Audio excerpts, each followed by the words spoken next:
Oh, yeah.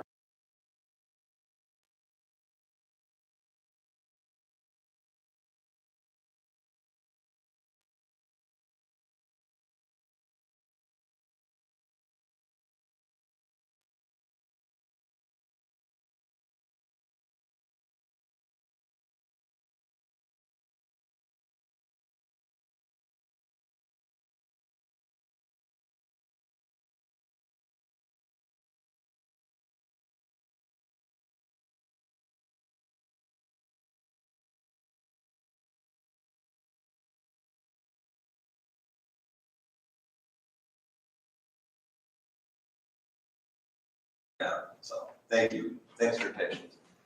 All right, we're going to call to order the city council meeting for Monday, January 16th, 2023. Please stand and join us for the Pledge of Allegiance.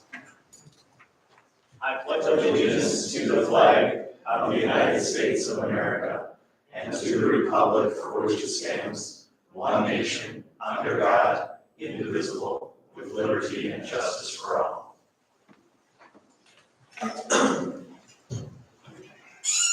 All right, Lisa, roll call.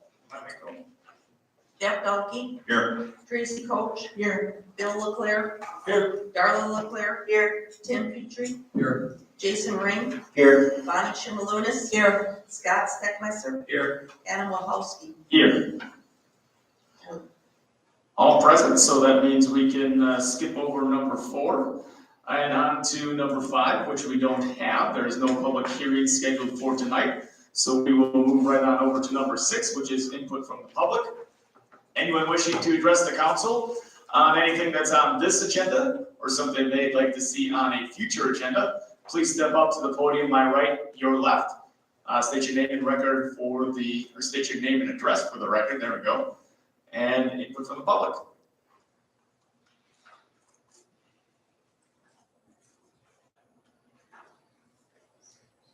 All right, seeing none, we will go on to number 7, which is council communications. Any council members have letters or other communications from citizens they wish to share at this time?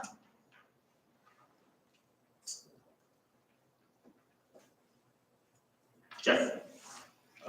Most of mine were about the golf carts, but we'll address that later.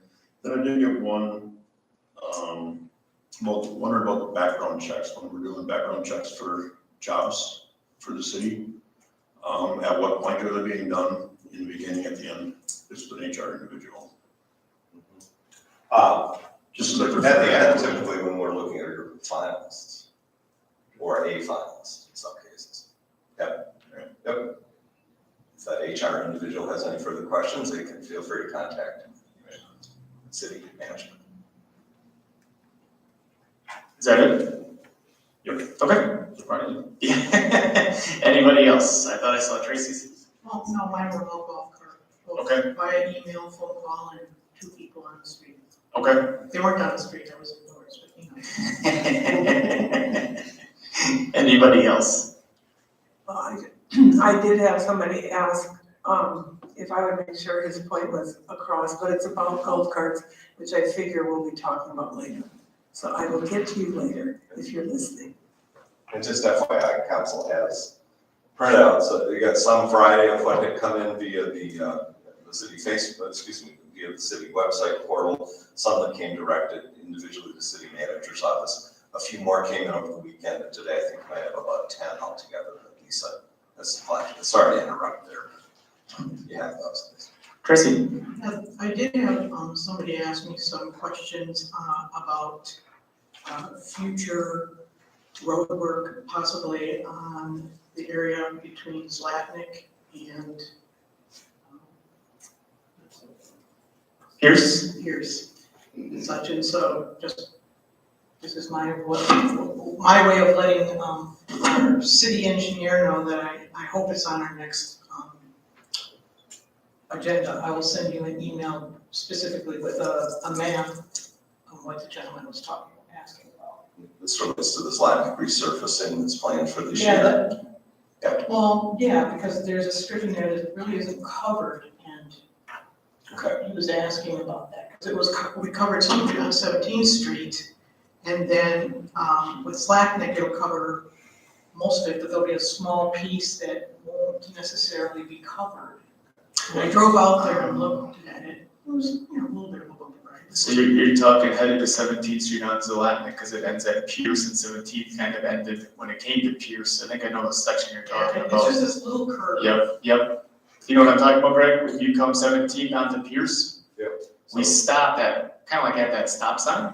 Yeah. And now this project will stop as you get to Pierce, but there's still that. It's a little bit north of, Yeah. of Pierce on Slack. Mm-hmm. We certainly want to match into the new pavement, and engineering, probably aware of that, but, yeah, our intent is to match the last paving job if it's a little beyond Pierce. Likewise, you'll note tonight when we talk about the upcoming projects, there's just a little bit, help me out, at 18th Street, am I correct? That, okay. Maybe I'm wrong, but from what I understood from Tracy, and she can correct me, I think she meant there's a park left out. Yeah. Between that area. It Not necessarily the matching, it's an area that's left out according to the map. Okay, all right. Yeah, I'll make sure I put it on the map. It's a lot easier to show somebody than trying to describe it, so I'll make sure. okay, and we'll have a map up during my report that day. I'll add things I need to do. Very good. Thank you, Jeff. Yeah, I just remembered I did have one more. On the gravel part of 10th Street, there must be a bunch of cars there. So the guy said it looks like a salvage yard. There's a bunch of junk cars being looked at, and this guy's friends have a property there that are right there and they're concerned about value being affected by it. And he said there's 2 more places north of 10th Street on Columbus, and one of them has 2 rundown limousine junkers. They've been an eyesore for years. And they said that one looks like a salvage yard too. So that's all I got then.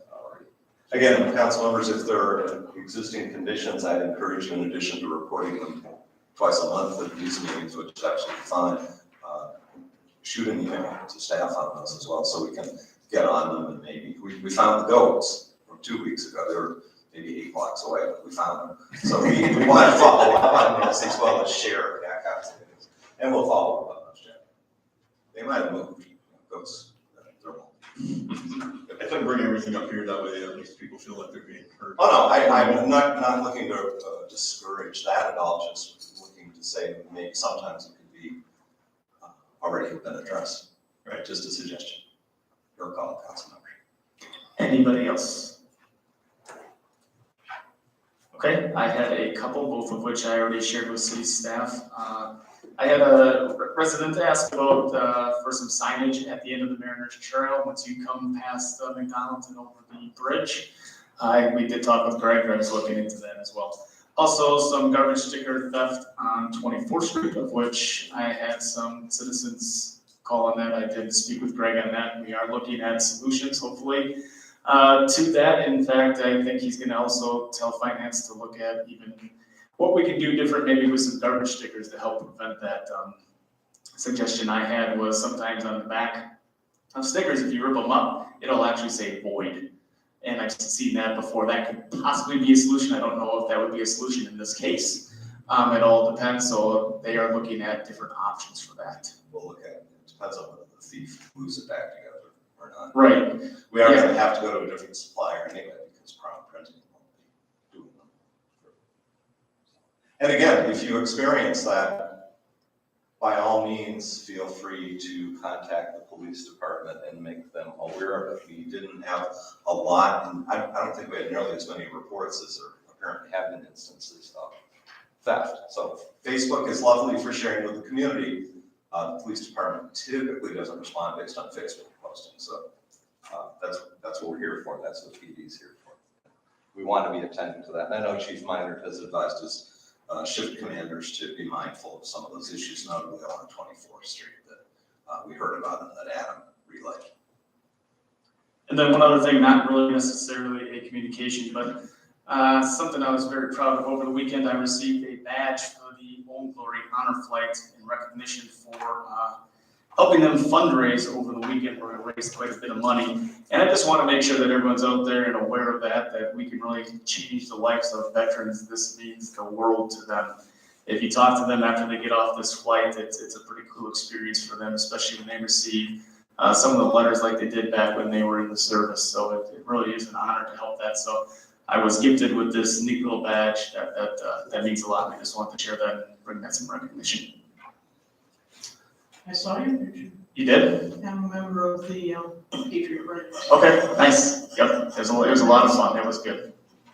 So happy to be a part of that. Anybody else for council communications before we move on? All right, so then we're going to go to number 8, which is council reports from boards, commissions, or committees. Anyone have anything they'd like to report? Dara? Okay, for our environmental advisory board, this past Thursday, we had Julian Nordyke from Sea Grant talking about green infrastructure. We had a fairly decent turnout. I would encourage our residents to come out for the remaining topics that are coming up for this winter. The next one's going to be in early February, and it's going to be Titus Selheimer from Sea Grant. He's from Sea Grant as well, talking about the health of our rivers and our lake. Discussing algae bloom, and then focusing on Forget-Me-Not Creek.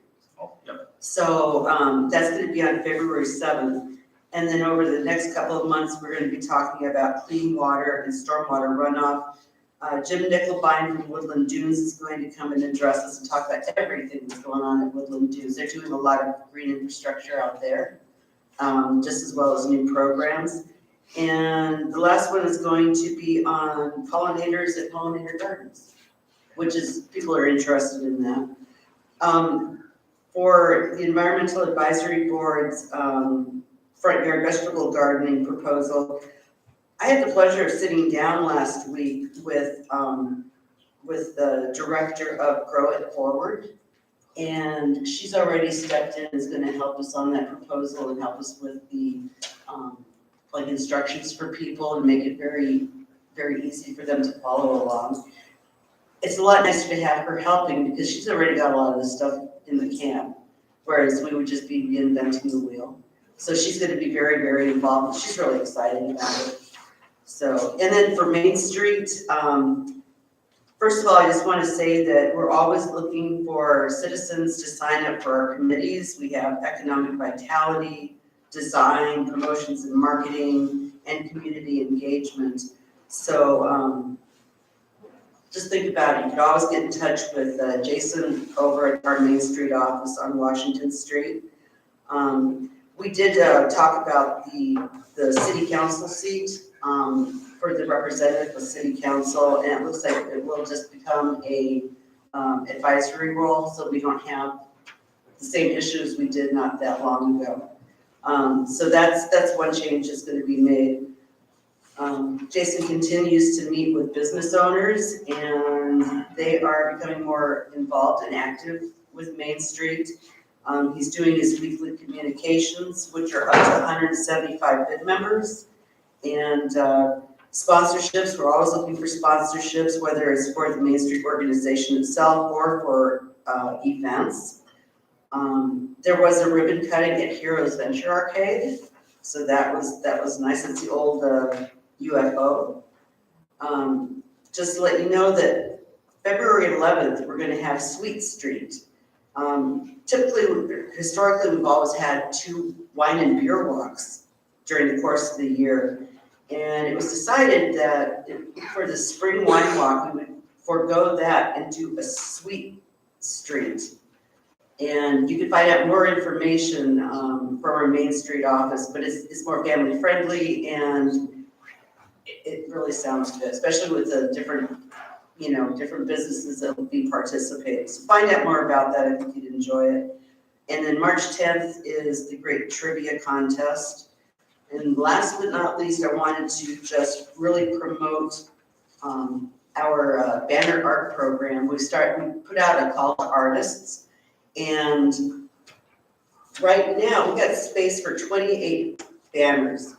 And right now we've already given out 10 canvases. And how this works is you give out the canvases to the people who are interested, they paint them up, and then they come back to us. If there are too many, there's more than 28, we'll do a jury selection.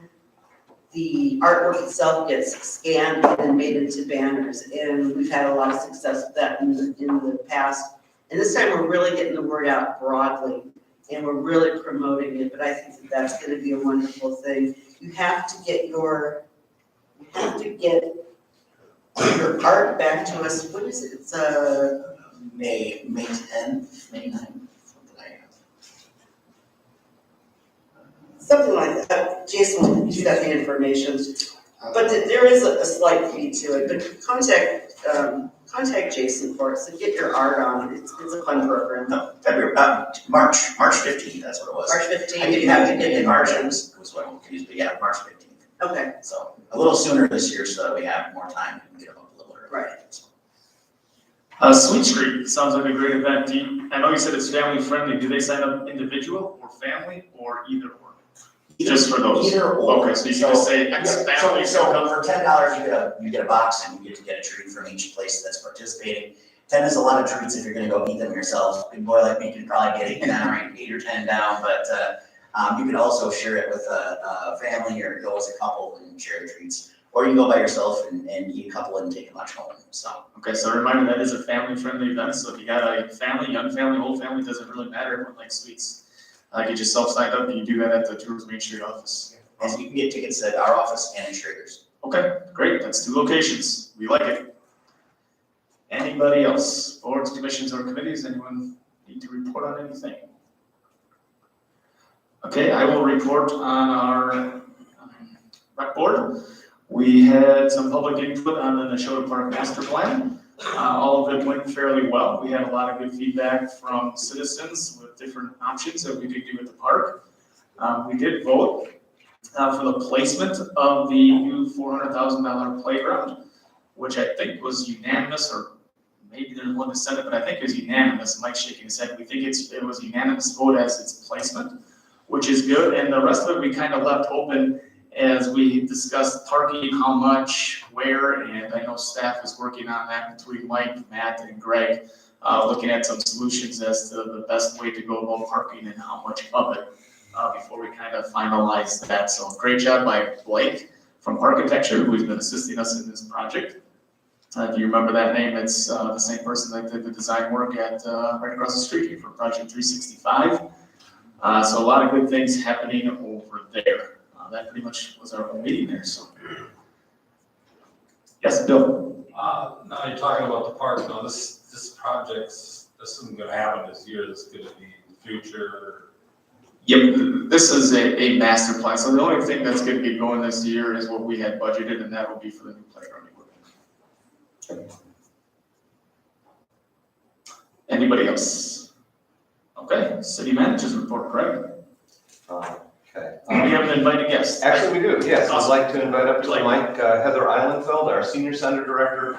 She also has as a guest here tonight, senior center staff and some of our volunteers and folks from the Friends of the Two Rivers Senior Center.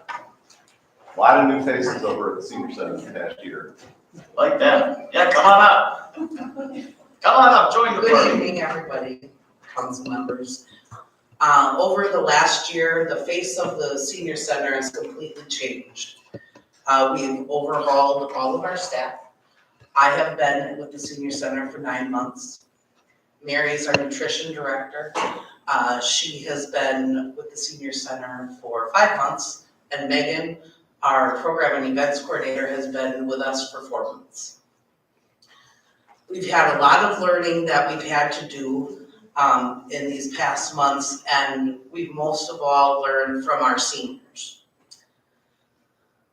We, this fall, sent out over 200 surveys to see what our seniors wanted from their senior center, because we wanted to increase our membership numbers and increase participation. We received 145 of them back. That's a pretty good turnout for a mailed out survey. Through data from the survey, we were able to bring back a lot of old favorite programming, trips, parties, and some new ways to show the world how fun the senior center can be. I'm sure you've seen some of my many costumes. In the last year, our center has grown by over 65 volunteers. Whether it's seniors that belong to the senior center, businesses, or just other community members that want to get to know our seniors better. And as of 4 p.m. today, the Senior Center has 968 active paid members. Our goal for 2023 is to reach 1,000. And we want to get to that mark and just keep pushing. We wanted to come in today as a reminder that you only have to be 50. That is the only prerequisite to be a member of the Senior Center. So Megan is going to pass out our Fresh Off the Presses February newsletter, along with a Senior Center membership form. Perhaps you would like to join us at the Senior Center if you qualify. If you do not yet qualify, I'm sure you know somebody that is 50 or over. The other thing too with the TV channel, we are really excited for when that can start. We would really love to be able to market our programming and our center at the TV channel. I know, but you don't have the new, not yet released February. Thank you.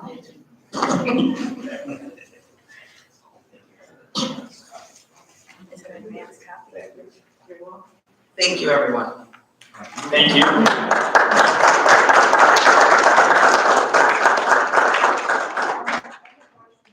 Yeah, go ahead. How much is a membership? Okay.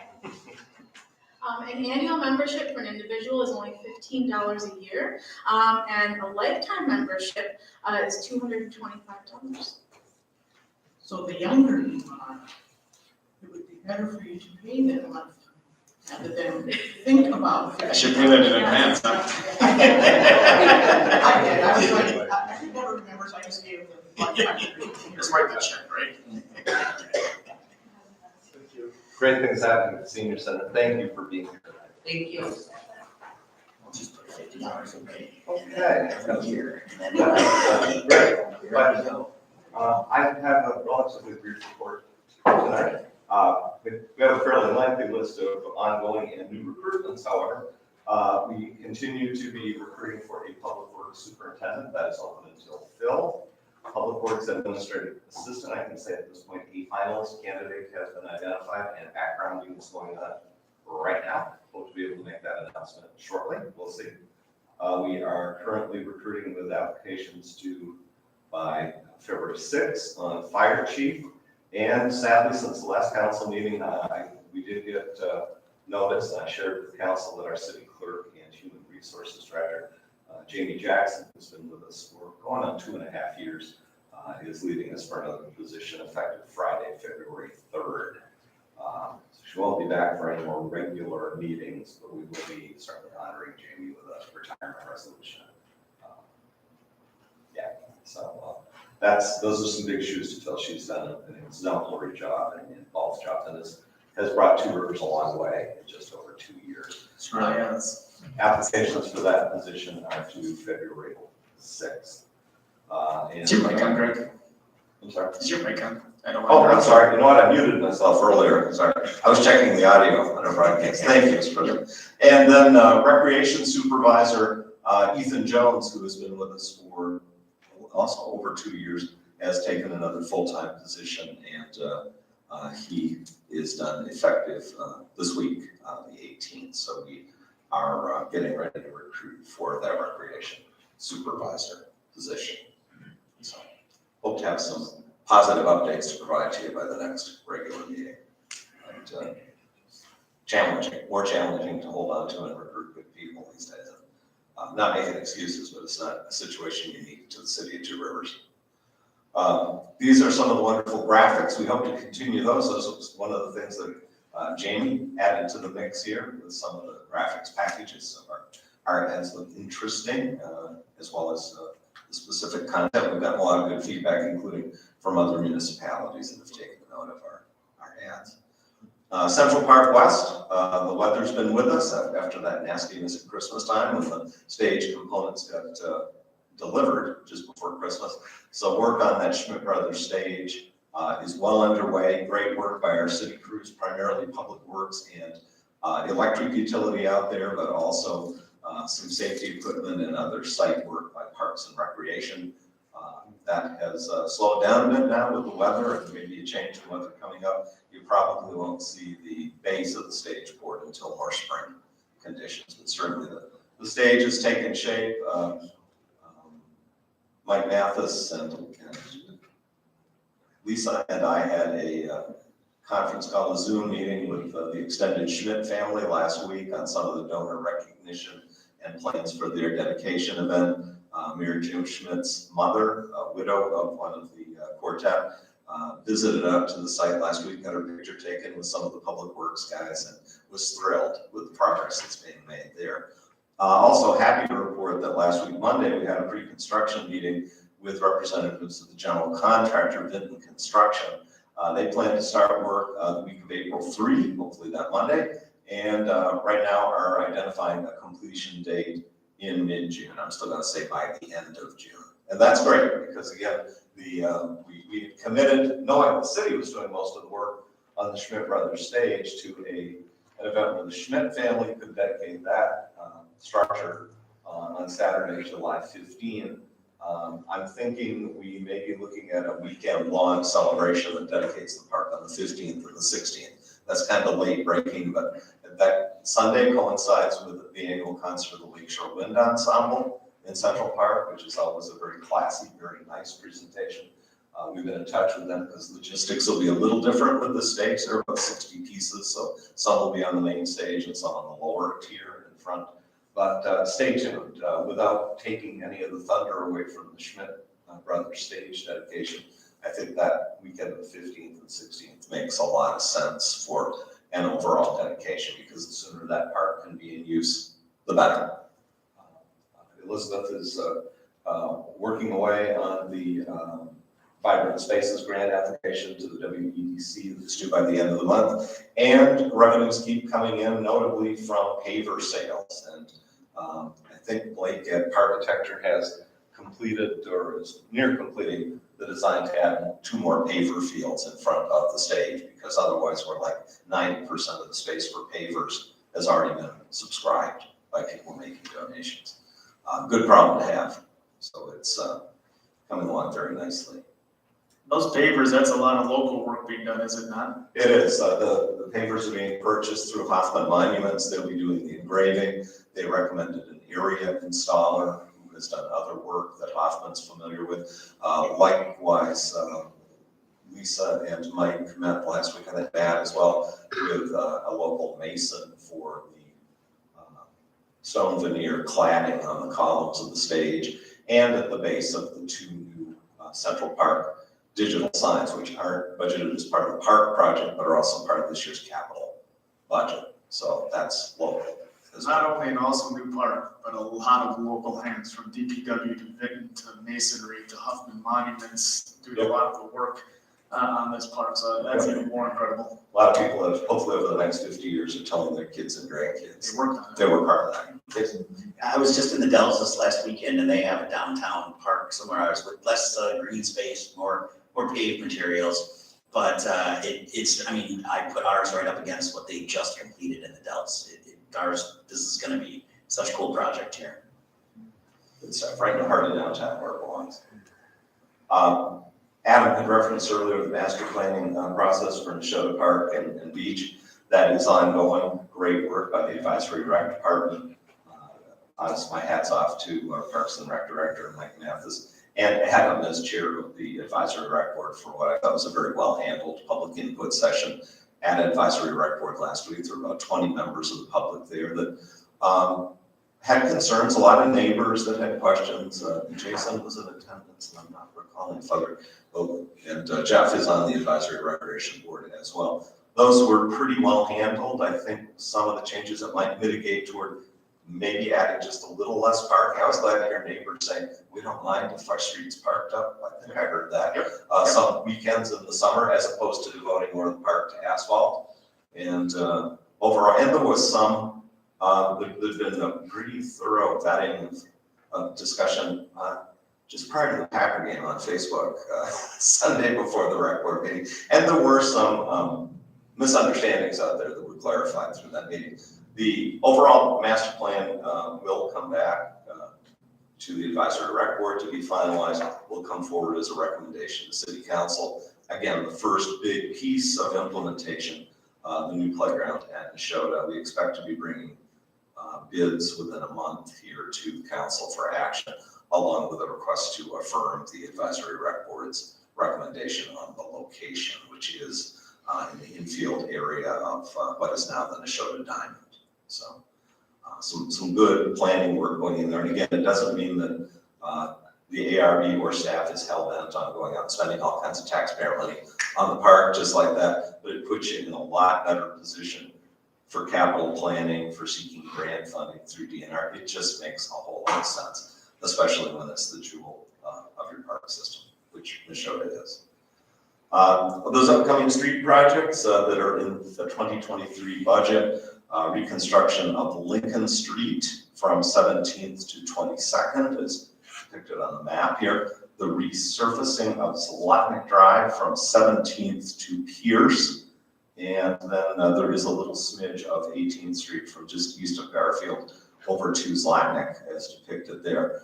Lincoln Street reconstruction is funded for the first time in 2023.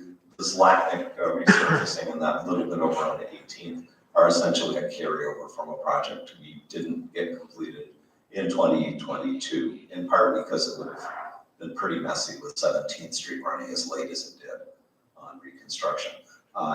Notice has gone out to property owners along Lincoln Street about a project information meeting on Wednesday, January 25th, 5:30 p.m. during council chambers, and there will be an information meeting scheduled on the resurfacing projects before either project comes back to city council for the special assessment hearings. You've got those preliminary resolutions on special assessments on your agenda tonight. And I don't know if this map helps one whit as far as what Tracy had mentioned earlier. If I'll probably provide you with an aerial photo. okay, that'd be great. That'd be great. So those projects are moving along, and we're looking to get those bid out within the next 2 months. Bring those back to council. Update, borrowing for the TID 16 developer grant. This is the development agreement with the Confluence LLC for redevelopment on the downtown former Eggers site. You recall, of course, that on January 3rd, the council approved the resolution formally authorizing borrowing from the state trust fund program, $950,000, 5.75% interest for 20 years. Well, I took the liberty of withdrawing that application a week later on January 10th because staff at the trust fund called and said, well, actually the paperwork from that council meeting was in the mail. I'd held it off a week and said, you know what, our board met yesterday and lowered our interest rate to 5.25%. By the way, it's a weird situation right now because the rate for any term from 2 years to 20 is all the same. We were advised by staff at the State Trust Fund that if we wanted to withdraw our application before this week's board meeting, we could do so and request a new application packet, which I did by email, same email that day, that we could lock in the 5.25% rate. So bottom line, sometime within the next 60 days, I'll be back in front of council with that same request again, but at a half a percent lower on the interest rate. I figured nobody would object too strenuously from our pulling that application. It's a little weird because, we're in a situation now where there's an inverted yield curve, or I think there still is, where short-term rates are running higher than long-term rates. So the trust fund apparently last fall tried putting their short-term rates higher than their long-term rates. Well, since you can pay off your loan with the trust fund at any time without penalty, municipalities were opting for longer maturities than they really needed to get those lower long-term rates. And it didn't work so well. So right now, if you go out to their website, regardless of the term of loan, it's the same rate across the board. Bottom line, good news. We'll probably take our time within that 60-day period because once council acts on the application and returns it, we have to draw down all funds within 120 days. So once we get the application materials, I'll probably bring them to you sometime late February, 1st March. Again, just a reminder, we have 6 candidates on the April 4 ballot for city council, 3 positions, all elected at large, as are our council positions. And again, the order in which those names will appear on the ballot are Dean LaRose, Ron Abney, Darla Leclerc, Bonnie Shimalunas, Shannon Derby, and Adam Husky. So 3 incumbents and 3 new folks, some of whom are in the audience here tonight, running for city council. There will be a February primary, not because of anything locally, but because there are 4 declared candidates for the position of justice on the state Supreme Court. That statewide primary on Tuesday, February 21, will be to narrow that field down to 2 candidates that will appear on the April ballot. That on the same ballot, April 4 as city council election. Winter parking ban, yeah, we just keep rolling along, but are keeping an eye on the weather forecast for later on this week. They're saying maybe some accumulating snow there, but so far so good, and continue please to watch the City Hall and TR Police Department Facebook pages, as well as the city website for updates on that. Just a reminder, you may have gotten emails on this, the Chamber of Manitowoc County Annual Awards of Distinction Program, February 9th at Capitol Civic Center. Not the sit-down dinner, it was the old style from this program, but it's just sort of mingling and wandering, socializing at the Capitol Civic Center. Any council members wishing to attend, contact Lisa in the city manager's office. The city does belong, we're a member of the chamber, and of course, various Two Rivers businesses and individuals have been honored at this event in the past. Hopefully there's some in the nominations this year. Let Lisa know if you want to attend. Also upcoming this week, tomorrow, 6 p.m., one of the series that's called Virtual Badger Talks, which are streamed statewide under UW Connects, form of outreach from the UW. This program originating from right here in Two Rivers, hosted by Woodland Dunes Nature Center on native bees of Wisconsin. And that is at 6 p.m. And you can go online and look for the link or contact us noted here, Jessica Johnsrud at Woodland Dunes. You can learn even more about backyard. Is it backyard beekeeping? You've got a session scheduled for Darla with BEAB. No, but we could. Very good. Yeah, that's right.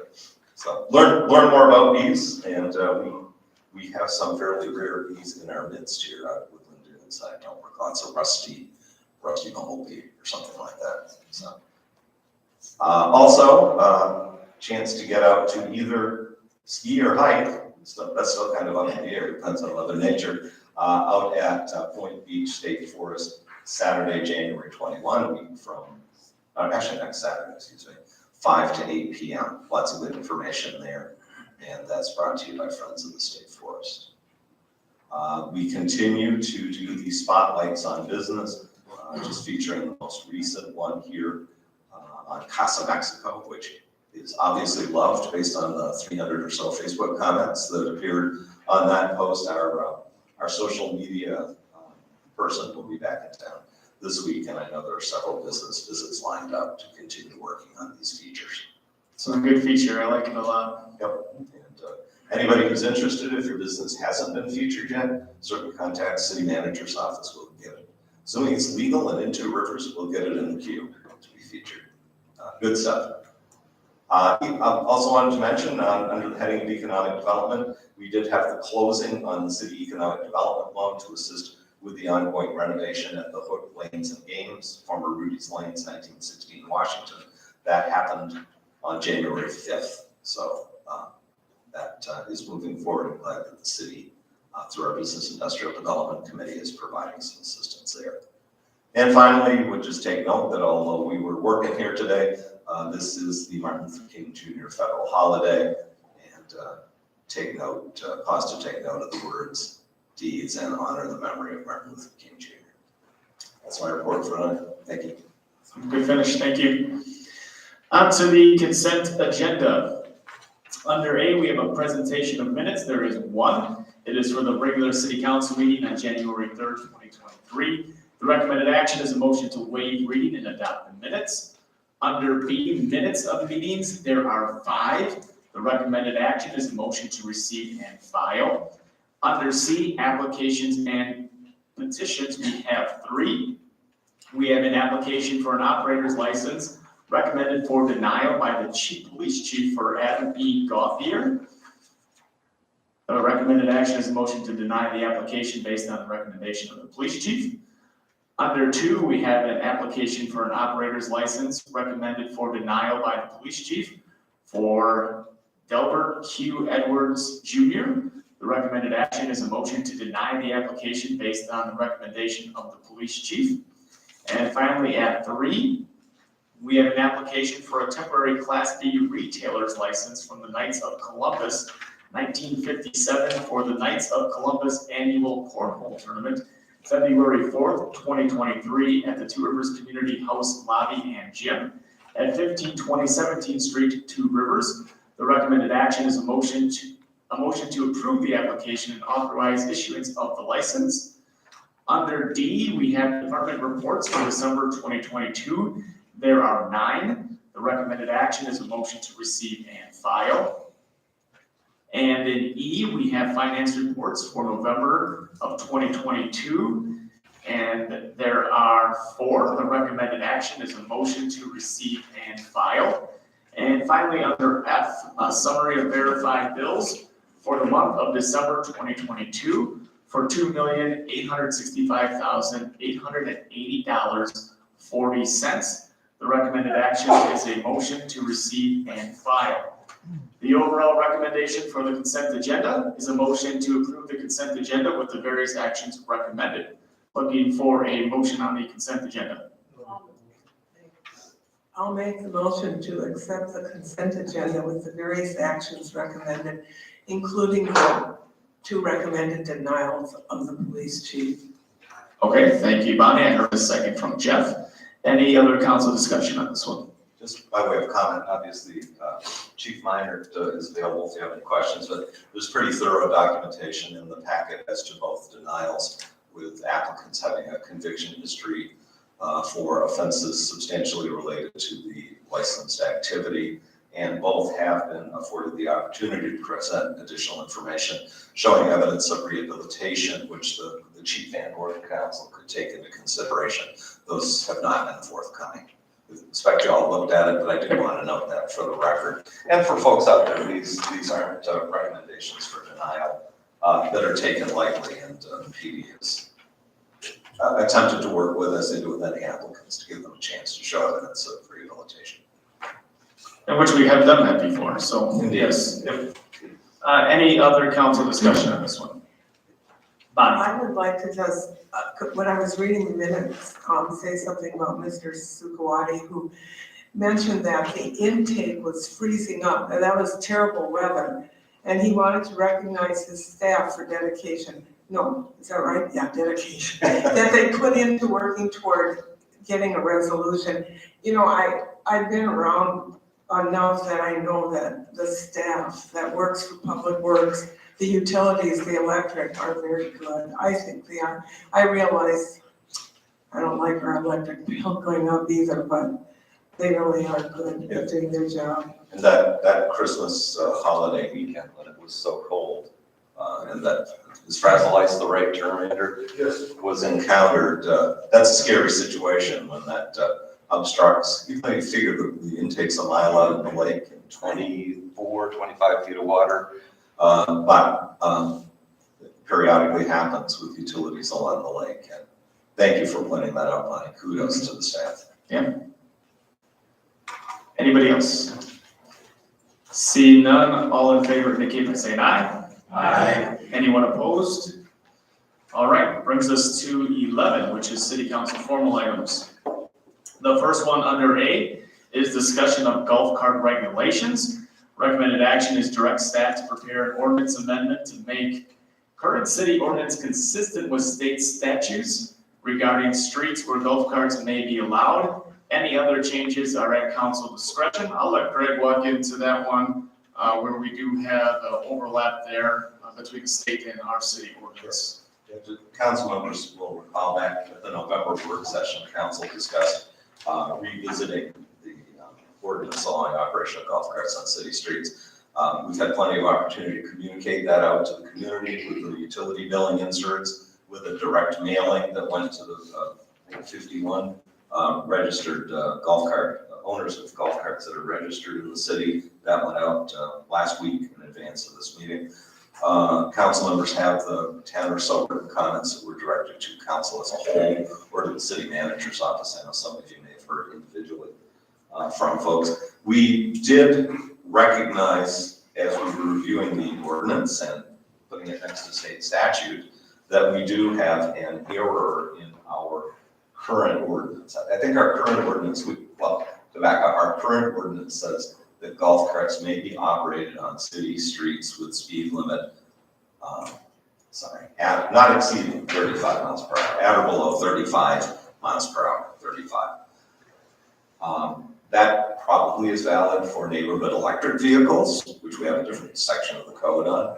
Probably makes sense for other types of slow-moving vehicles as defined by state statute. However, the state statute specific to golf carts and the ability at local option of municipalities to allow them on their streets does say that they can only be allowed on streets with a speed limit of 25 miles per hour or less. So we've got a discrepancy between state statute, what it allows at local discretion, and what we have in the local ordinance.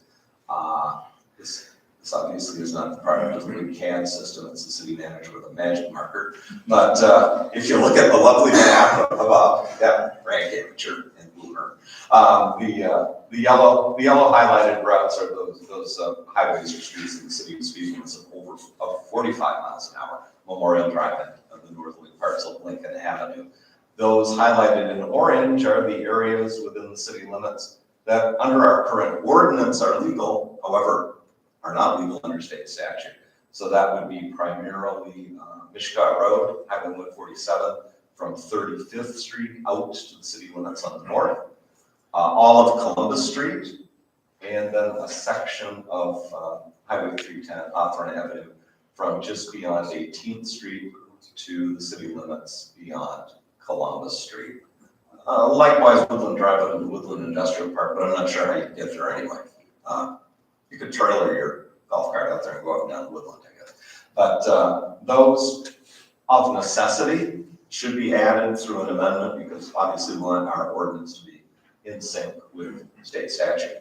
The areas that council had discussed among the possible changes that have been discussed were adding what I think were perceived as 25 mile per hour higher trafficked local streets. And again, tonight is purely discussion to give direction to staff on a possible ordinance amendment. The areas discussed have been Forest Avenue, which runs from 22nd to 31st near the family restaurant, and the inner portions of Lincoln Avenue, which at least for purposes of this map I showed us everything that is now 25 miles per hour on Lincoln Ave. So for certain, staff is recommending an amendment that makes our local ordinance consistent with the state law. Beyond that, up to council. There had been the discussion of restricting a local option, those two additional streets I referenced that were shown in pink there. Also of addressing a prohibition generally or a restriction for kids under a certain age as far as folks riding unsecured and rear-facing seats. Possible restriction on operating hours to daylight hours. Right now, operation is allowed from 5 a.m. to midnight. And then there's been some discussion about the fee charge, which again, there's not a staff recommendation to change it. It's presently $25. So with that, over to council. Thanks. Okay, we will let anyone kind of chime in. This is for discussion to try to give city staff again some kind of indication as to how to come back with any ordinance change. Again, obviously, we're given the first one that we need to be in sync with the state statutes. But for everything that Greg has discussed, such as fees, which we had talked about, operating times, rear-facing passengers, and the fee, and the sections in pink on this map, which would be Forest Avenue and parts of Lincoln. Anyone have anything they want to discuss on this? Ideas, opinions? I know we got some emails on this, of course, as well. Go Go ahead, Bonnie. I'll start. Most people don't want, according to my reception of emails, most people don't want changes. I want to commend people. I was concerned about seatbelts till I spoke with the chief. And one, if it's okay if I say this, I mean, I don't know if I should let him say it or not, but he said then you have to have a standard for this seatbelt thing, and that is always a pain. And I also want people to know it is not required by the city of Two Rivers, because some people think it is. I'd like to commend people who put seatbelts on their golf carts because they have intentions of having grandchildren at the back end or riding them around. And then there are people who did not put seatbelts on because they have no intention of taking children onto their seatbelts, and both are fine.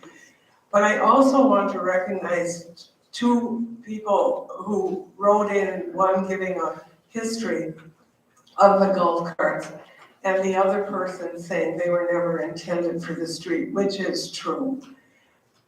But for my vote, for what my opinion would be to direct the staff to make the amendments according to the ordinance so they're equal with the state statute. And I guess I don't see a reason to change anything else. I don't know. I guess the only thing that I'd clarify with that is some of the discussion was whether or not they were required by state statute.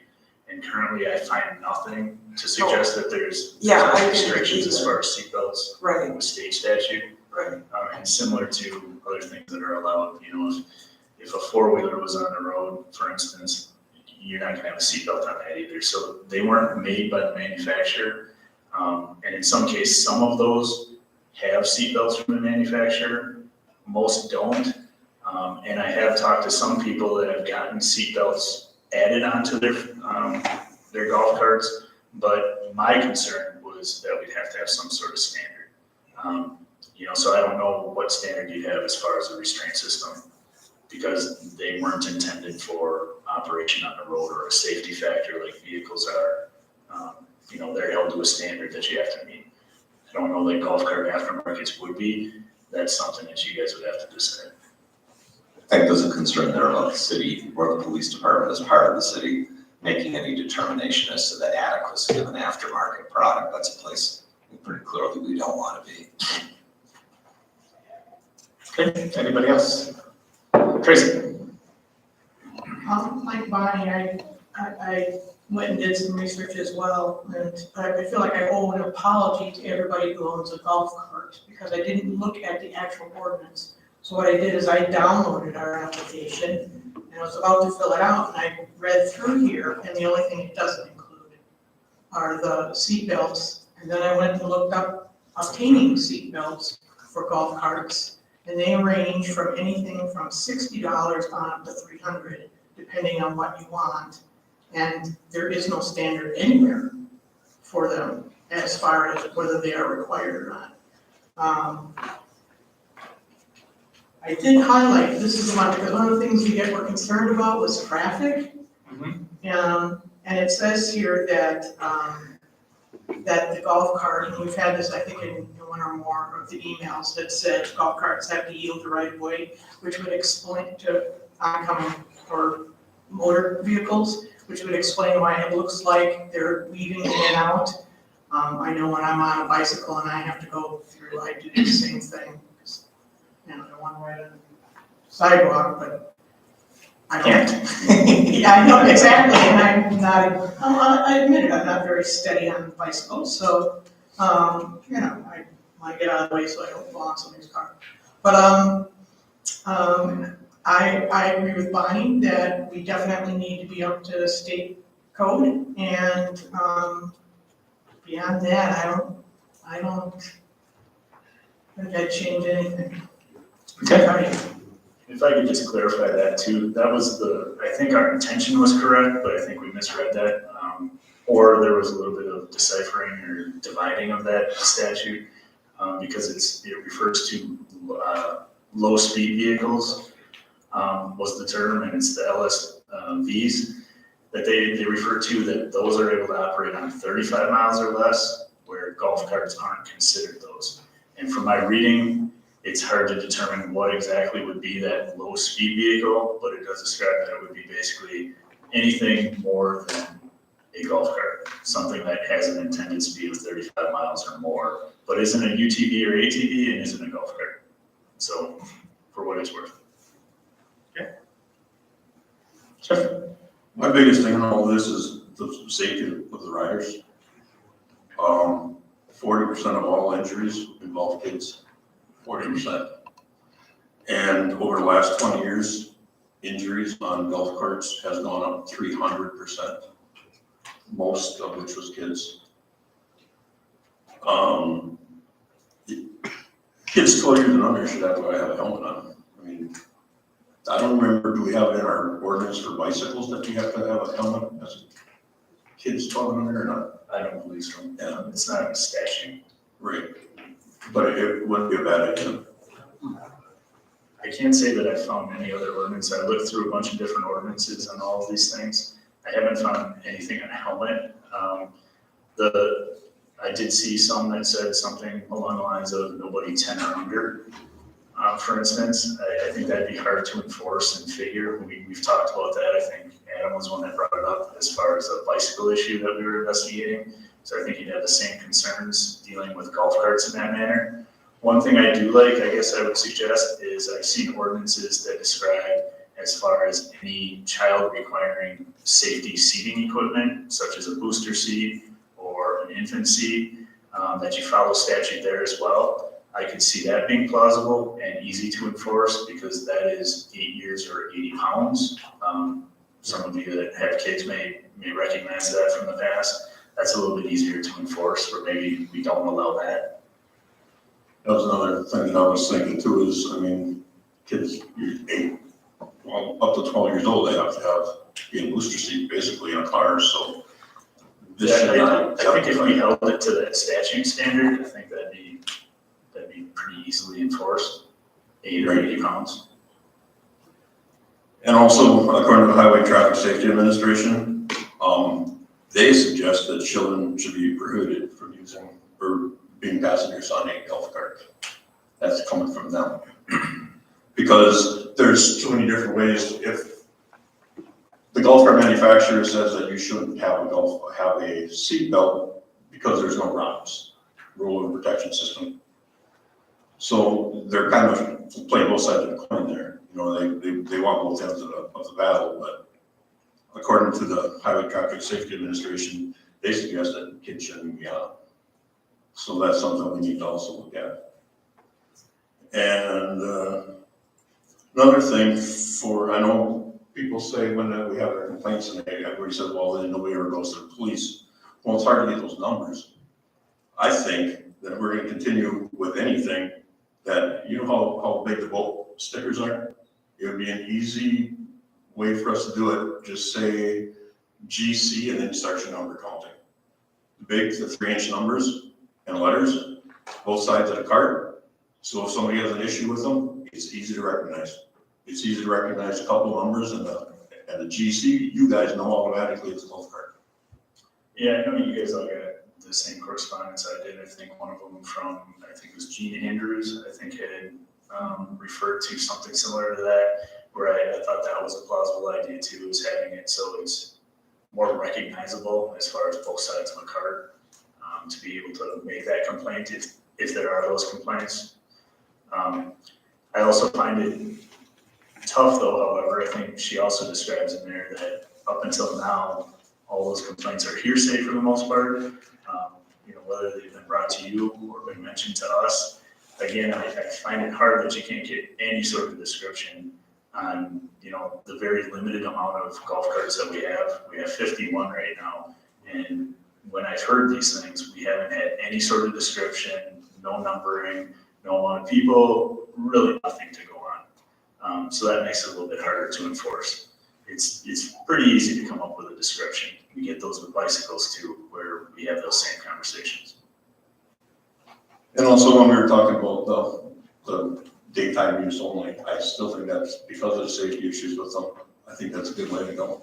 Because they're not all that easy to see at night. People compare them to bikes, but bike, you can get out of the way a whole lot easier than you can with a golf cart. And I don't want this to be taken as I'm arguing it all, but we do have lighting requirements in our ordinance currently. So they do have to be seen from 500 feet, and they're also not able to be used in inclement weather. So those are thoughts just to be had as well. Okay. And I have noticed, I remember seeing one of my friend's golf carts, and he had an old one. But as a safety disclaimer from the golf cart company, it said golf cart use only, it's posted on the older carts, or golf course use only is on some of the old carts. They did that for a reason. They don't really have street tires. They're meant to be used on the golf course. So that's why I think anything up and above that we do safety wise is a very good idea, especially when 40% of the accidents and hospitalizations from problems with the golf carts is from kids. So we really need to look hard onto that. That and then the 3-inch marks, I think your complaints would come a whole lot more if people could actually identify them a lot easier. Like I said, I'd be open to that. Like, again, we haven't had any descriptions when it comes up. However, I'd be open to that because I think it'd be easier for that to be recorded. And so for you too, it would be easier. Well, both by vehicles and say pedestrians, walking in a sidewalk that maybe see it too. If there's only one sticker, that would be placement, and how big it is at the discretion of the police department anyway. If you want two, probably gonna have to change it because this is an annual permit which shall be displayed in a prominent place. But as to how big it is, how it's numbered, if there's a GC prefix, those either council can direct administratively or the chief. I think if we went with maybe Jeff's recommendation that, you put that on the owner of the golf cart, the numbering, just like you would like on a boat, I have a boat, I have an ATV, where you put that numbering on them, but we still provide the sticker. So I think we could still do the sticker, but then they're on the hook for, labeling that properly. Just to whatever specifications we come up with. Just as you said, just real quick, just a clarification, when you said a prominent place, so is that up to the discretion of each individual officer, or is there a set spot where these stickers actually go? You have a set spot, okay. Scott, just a quick question, you said 40%. 40%. Yeah. Do you know what the numbers are, what that 40% is? Is it 40% out of 100 or 40% out of 2,000 or? It's 40% of everything that they have looked at. Oh, So whatever that so- number may be. On golf courses, off golf courses? So this was strictly not on golf course. Okay, This was on Is it road use. it's just the state of Wisconsin, Nationwide. nationwide? Nationwide. So all the golf carts nationwide? Right. Okay. They actually did a survey, they went back and looked at some stuff, and I think they used Florida because they have a lot of golf carts. And some of the statistics were pretty sad. There's a lot of injuries. Jason? Greg, can you share the recommendation is from city staff that we had, the only recommendation they made was to update our streets here ordinance to match with the state. Is that correct? That is, certainly that has offered some things in response to issues council members have raised, but I guess it's fair to say that has not been raised through council. Staff would have been here after looking at the ordinance saying, whoops, we need to comply with state statute, but there's no other. Yeah, from the police department standpoint, state statute as far as child restraints, I think would be appropriate. And clearly the 35 miles changed to 25 miles per hour. And when you talk about the staff recommendation, is that police department, the city manager, fire department involved there too, or any other departments involved? That's essentially the conversation. City manager reflecting what the police department thought was appropriate. If we're ever contrary to one another, that will be laid out very clearly. Okay, because, I guess my big thing is I believe that the onus of safety should be on the golf cart owner. And if they're comfortable driving under the ordinances that we have right now, I don't know why we have to put further burdens on them if they're comfortable with the way the ordinance is right now. So the only thing that I would support is having our ordinance match the state and leaving up to golf cart owners to determine what safety features they want to include on their carts, what roads that they want to travel on that are within the city limits here that are legal for them to operate on. And for the continued community to keep policing them, whereas if we see issues, we speak up. We describe the golf cart as it looks. Clearly we haven't done that yet as a community, which leads me to believe there's not a lot of issues with the system going on. And, before learning that we weren't matching with the state ordinance, I would have said, we don't have a problem here. There's nothing broken. Why are we looking to fix something that works? I still feel largely that that's the case here. I don't even know that I necessarily need to support matching the state laws, but hey, that's the rule we have to play by. So I guess I can commit to that one based on being forced. But the rest of this, I think is just you're trying to regulate somebody who believes they're doing it the right way and they're taking care of their family and their property and that they're being safe. So, if we had these changes coming to us from golf cart owners who saw other golf cart owners being irresponsible or taking advantage of the system that we had, I would love to see them report those people and then maybe we address that through ordinance or something. But the way this has come to us from council and not from the community is, another reason that I don't see that this is something that needs our attention. Scott and then Darla. So yeah, I'm kind of in agreement with Bonnie and JC and Jason so far. It was very helpful seeing the actual ordinance in our packet that answered a lot of my questions, especially with the going to midnight thing. Because it says in here there has to be minimum one headlight and one tail light. And you can't drive in inclement weather, if it's foggy, snowy, you wouldn't have it out anyways, but, so I think that helped answer a lot of my questions. So, yeah, I'm kind of in the same boat too. I would like to see, I agree with the child restraints, the booster seat thing. That to me makes sense because you need that in a car, why wouldn't you need that here? So that kind of makes sense. And I also like the idea of the bigger sticker that Jeff had mentioned and that Jimmy Andrews mentioned. I think that would help us get better information for future amendment to the ordinance. Because right now we don't have a lot of information. We have this person said this person said that. The police can't really do anything because they don't have any of those documented cases. So I think having the bigger sticker, that will help quite a bit. Yeah, I think that would just help us gather more information and then, I hate to say it, maybe revisit again next year once we have more data or something to that effect. Thank you. Darla? Yeah, what everybody's been talking about, Jason, Scott, Bonnie, I'm in agreement with that. I think that our local rules should reflect the state statutes. The decals, I think, is a great idea because it is, if you do see somebody, then at least you'll have a fighting chance of being able to let the PD know. And then child restraints. And I just wanted to say too, the child restraints definitely for the safety of the child, but I think it's also for the well-being of people who are following these golf carts that maybe the kids are, it's an accident waiting to happen, because I was behind one and the kids were not buckled in. It's scary. So I think that, we want to protect them. But as far as everything else, I mean, our citizens are big boys and girls. And I don't think we need to micromanage this. I think that people that this is going to police itself. But I think that's all I would recommend. Anybody else? Jeff?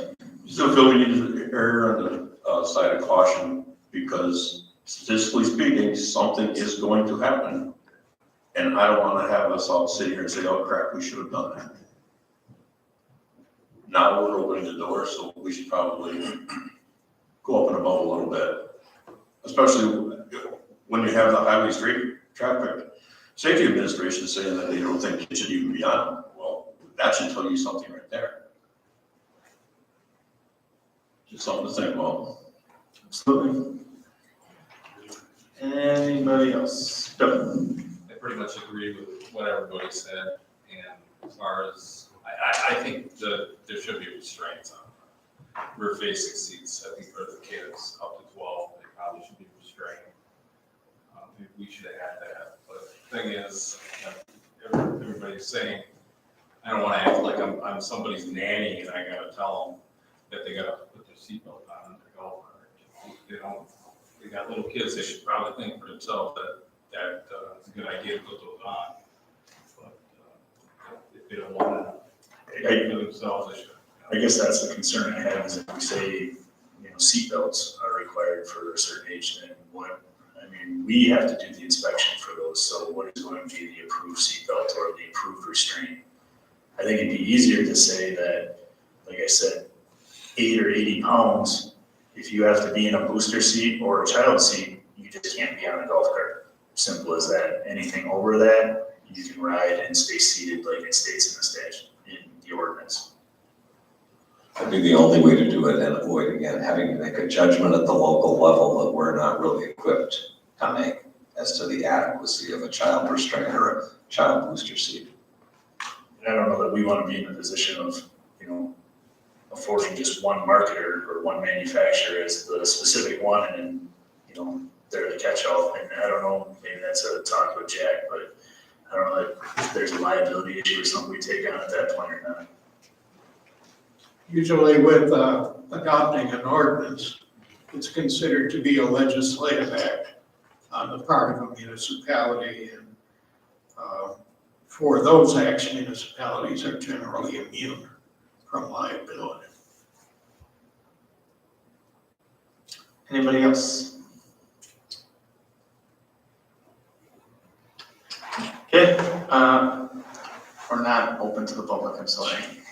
We had input from the public, we could have had you up there at that point, sorry.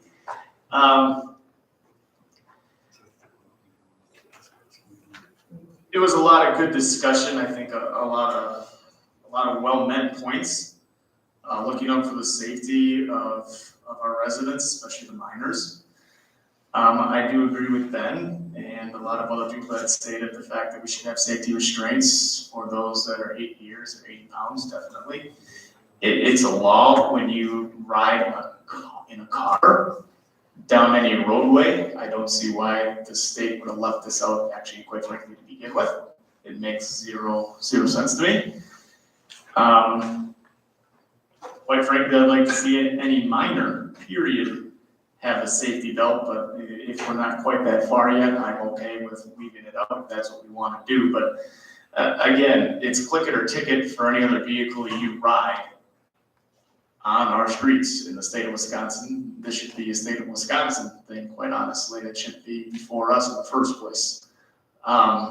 It should be a better job on them to make sure that they are going with the same standard that they have for everyone else if you're driving on a city street in a motorized vehicle, or even an electric vehicle for that case, because we have electric cars that float around our seats, and I know some golf carts are electric. Again, that's my opinion as far as that. I don't think we need to carry it as a municipality and be different from every other municipality when it comes to that.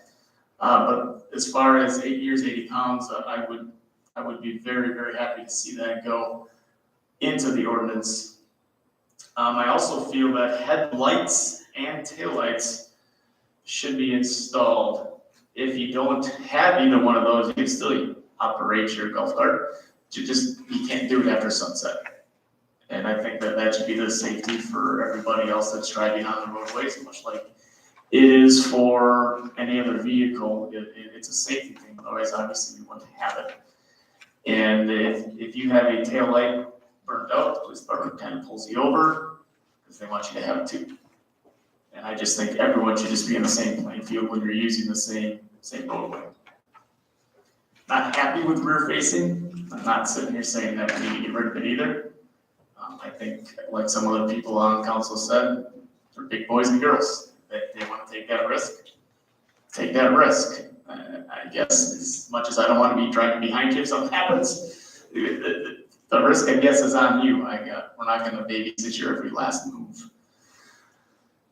So I guess that's kind of where I come down on this. I do think at some point we will have to take a look at the fee. It doesn't sound like anyone's in support of that tonight, but again, our resources, we pay for our resources as taxpayers. Those resources, as we just signed a contract with our police union, have gone up and will go up in the next 3 years of in the neighborhood of 12+%. At the same time, we got to take a look at our fees, much less we did recently with DPW fees and fees associated with the rec department. We all went up in those areas as well due to increased costs. So it's something that we should probably look at down the road. Maybe it's not today, but it's something that should probably be addressed at some point. And then the last comment I just want to make is a lot of our emails said there was no complaints to police. And I can kind of understand why, because the complaints, at least that I got and that I hear other people got, were not golf cart users breaking the law. They fell within the ordinance, but our constituents didn't necessarily like those rules, therefore they went to the people that make the rules. If there's a law, if you can ride your bike on the street and somebody that doesn't like it, you're not gonna call the police department because you legally can do it. And the police department is there to enforce the law, not make the law, not create the law.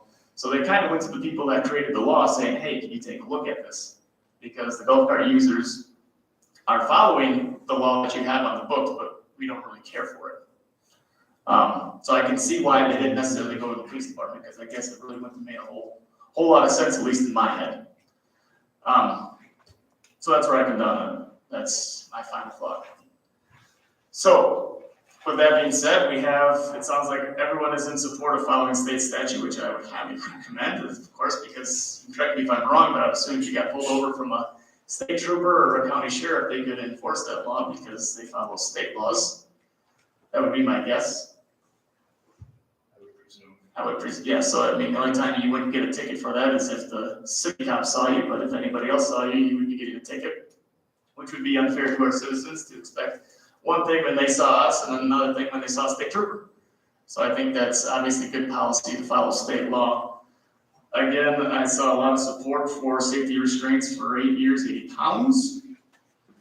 And that's about it. But again, I think we should really look at headlights and tail lights. I guess I would just request that we don't allow if they're in that neighborhood of 8 years or 80 pounds under. Because I don't know that we want to recommend using safety restraints and booster seats and stuff that aren't meant to be on a golf cart. They're meant to be in a vehicle. I think that's a whole different concern. I think if you're looking at that, I would just say that if you fall into that category of needing a child seat or a booster seat, that we just disallow that. I mean, and as a factor, there are recognized federal standards for those child restraints and child booster seats in motor vehicles, probably federal highway and the agencies Jeff had cited. This we have is uncharted territory. like police officers and firefighters showing people how to install those in their vehicles. They're not intended for a golf cart. There's no standard out there that our police officers could turn to and say, this is an approved. And the other thing is those are designed for safety in a vehicle. So, a booster seat is at a level so that you're getting the airbag and the seat belt at a right height and distance. They're not meant for being on a certain level of a golf cart. So again, suggestions, I wouldn't want to go that route. I hate to take it away from people that can wear a seatbelt. That would be my concern of a young kid. And that is a concern that I heard from somebody that came in. One, I'll admit, I learned things all along the line too. I didn't realize that a lot of the 4-person golf carts are 2 facing front and 2 facing rear. I thought it was more than the 6 person. And that was the same complaint that I heard is, you know, now you have grandpa and grandma are taking the kids down to the beach or something in their golf cart, and now they wouldn't be able to do so if they have to have them restrained or they're not allowed in. So those were the complaints I listened to. And again, that was kind of news to me. I hadn't thought about that. And I just mentioned that 80 pounds is a suggestion if that's what you're looking for some sort of standard, because there was talk of not allowing children of a certain age or lower. I looked at ordinances where they said 10 or younger weren't allowed. I agree with you. I know there's plenty that are probably taking kids that are 8 years, maybe less. I mean, I guess in my own head, when I went through it, I looked at it and I could just envision some kid in a car seat, maybe an infant, maybe 1 or 2 years old, getting hit in that car seat, falling out and getting run over. I guess that's the vision that I had, and the reason why I wanted some kind of a restraint on that car seat holder. Just being a dad, I know what they look like, and I can see this happen in an unfortunate accident. And again, I don't want to be the person behind that ends up hitting them. I don't want to go any further than that. But I think you get my picture. But I don't want to restrain, you know, a 5 or 6 year old at the same time from being able to have a seatbelt on. Should we say something like they have to sit in front? They can't sit on the back of a rear facing. That was the complaint that I was getting from some of the parents. Have them If sit. that's the case though, there's not many where they would have more than just one possibility for that. Yeah, that was the complaint I was hearing when this first came up, is now you have, you know, 2 or 3 kids and only one can go with grandma and grandpa, because that's the only seat that they can get. Because I think there was only 1, maybe 2, 6 person golf carts in all the registrations. The little guy have to ride shotgun with grandma or grandpa in front of him. So, okay. And again, 8 or 80, if a child under 8 happens to exceed 80 pounds, then they're out from under that regulation. Right. Yeah, and Whichever occurs first, 8 years old or 80 pounds of weight. I shared that with Greg. My daughter was upset for years because she knew she was never going to hit 80 pounds, so she had to shoot for 80. So I get that, but she's also on the small end, so I think, you know, maybe it wouldn't affect as many. Well, once you hit 8 years old, you're out anyway, right? Yeah, that's what I said. She had to reach 80. I'll let the rest of the council chime in on that now that we kind of get a little bit more from the police chief's perspective. If you just like to ban it for 8 or 80, if we went down that road, because again, easier to police. I'm not recommending anything other than the 35 that we talked about. But if you so choose, I mean, we'll work with any suggestions we have. Have you done any research on the restraints? They're all just really radically different, or? I think Tracy brought that up. Yeah, they are. And I kind of I had explained to Greg, I'd hate to just leave it too vague that it's a restraint, and now you could have somebody as little as a rope wrapped across them to somebody that's got seatbelts. And you know that would happen. But I also don't know that we want to recommend a certain laws here. Yeah, or a certain manufactured product. I don't know how you go about that. I did see, I think Michigan just simply states that you have to have it equipped with seatbelts, but they don't specify what they are. So maybe it's not uncharted territory just to expect seatbelts, at least if you're 8 or 80 pounds. Well, I will say that they also have the 35 miles an hour like we did, so maybe it just got stolen from other places. Yeah, so I got out the glue gun and put a belt onto the existing seat. It's a seat belt. Don't want to put our people into making that judgment. You know, I mean, they got retrofit kits for seat belts, and you can get in touch with your local dealer, and because they're out there. You know, you can go out online and find them too. I mean, and you can, you know, you can install them yourself, or you can pay somebody to install them. The 8 and 80, I don't know, I don't know. I like the idea of having those kids belted. I mean, if we go 8 and 80, I mean, can we reach out to a local dealership and see if they have seatbelts that are retrofitted in there? It doesn't have to be a specific brand or anything like that, but just to know that they easily exist. No, I know they I exist. just got in touch with one of the local dealers, and seatbelts are an option on all his golf carts. Okay, So, and then he's got a pretty good fee, like $100 a seat to install. So, Yeah, I did talk to somebody that said they were in, there's a dealer in Michigan apparently that installs aftermarket seatbelts. so they need to be an aftermarket seatbelt, they can't be hot glued in. But when, again, is there a federal agency who's making Well- that determination?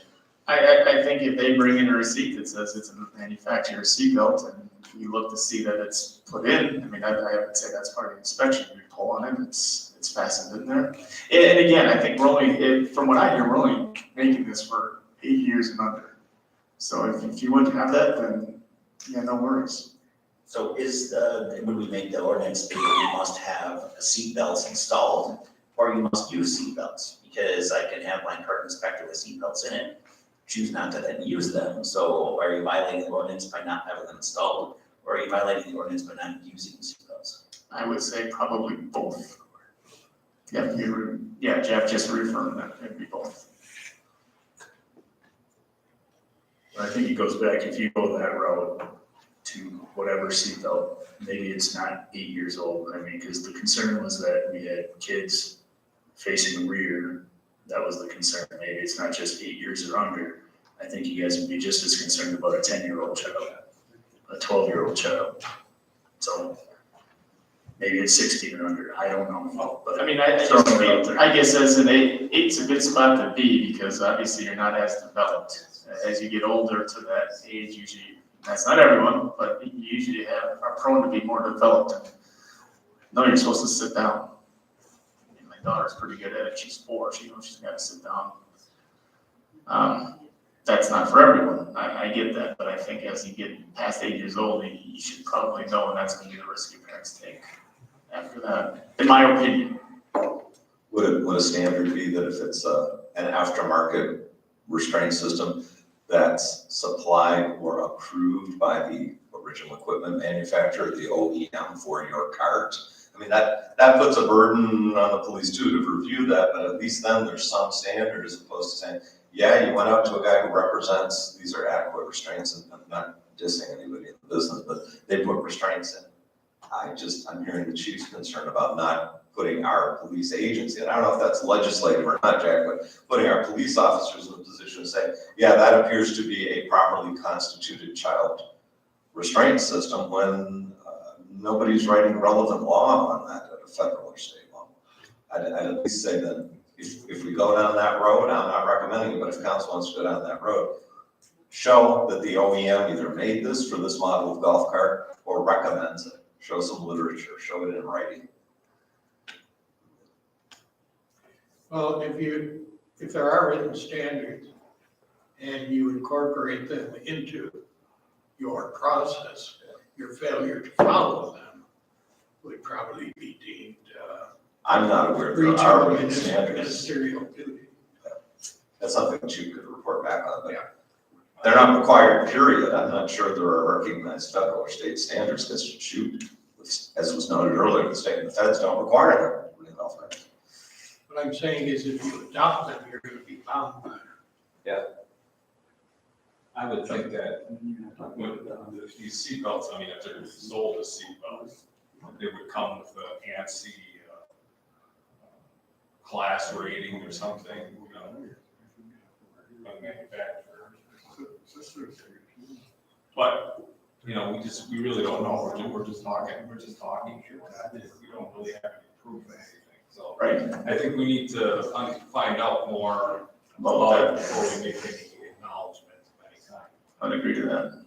But I think it's worth discussing and worth finding out the information on. So for now, They got numbers. You can get $19 aftermarket seatbelts that have a federally compliant SAE number and stuff like that. Maybe that's what you go with. The numbers are there. I don't know. You have to have a receipt with it or something. Pretty cheap. Okay, yes, Jeff.